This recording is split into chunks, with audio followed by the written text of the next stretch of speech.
I don't know if you know this, but our parking enforcement department generates more money than New York's parking enforcement department and LA's parking enforcement department combined. That's a serious problem. They have basically become predators in our own community. What I'd like to see is we have to come up with a way of generating taxes and bringing in a new tax base to Washington off the backs of the citizens who have lived here. And that's what I'd like to do. First of all, I don't think any parking meters should be in residential communities, and you have them. I'd like to get rid of them there.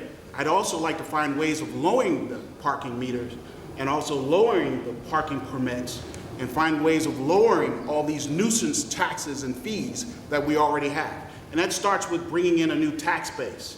So we've got to open our minds up to not doing what we usually do, but doing something different. And that's what my administration is all about, a new direction for DC.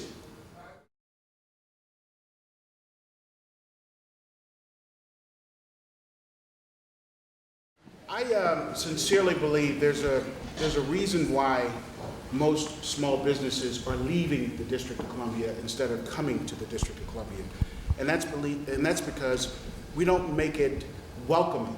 If you've ever been down to DCRA and dealt with the attendants down there, if you've ever been to the DMV and talked to any people across the counter there, it's all about customer service. We don't make our citizens or our small businessmen feel welcome to do business here in Washington.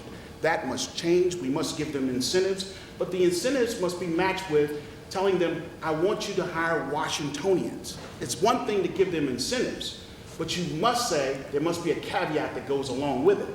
And we must provide oversight to make sure when we give them those incentives, they're doing the right thing with that money. And that is providing job opportunities for Washingtonians first.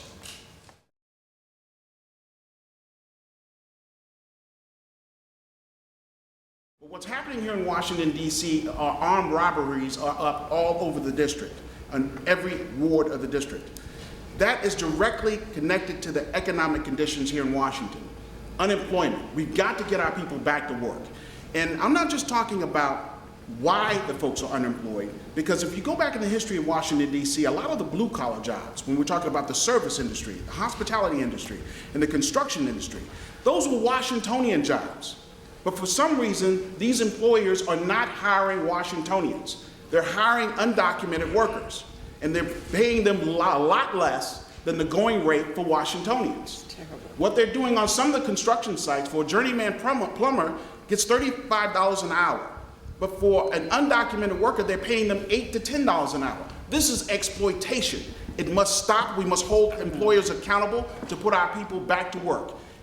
You employ your people, you bring down the crime rate, you strengthen families, and you have higher test scores because the kids will respond. It's all connected. Crime, jobs, and education. It's all connected.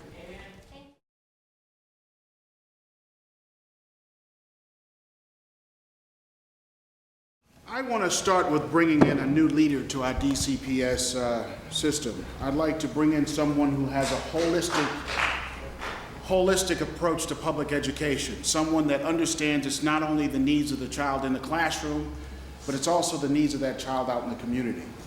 The needs assessment that I spoke about earlier, finding out the issues in the home, is very important to shoring up what's learned in that classroom.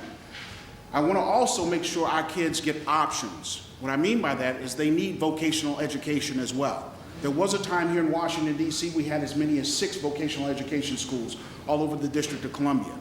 Well, Congress cut funding to that back in the 80s. And there's a reason why you see children now with no skills that are in their 30s and 40s.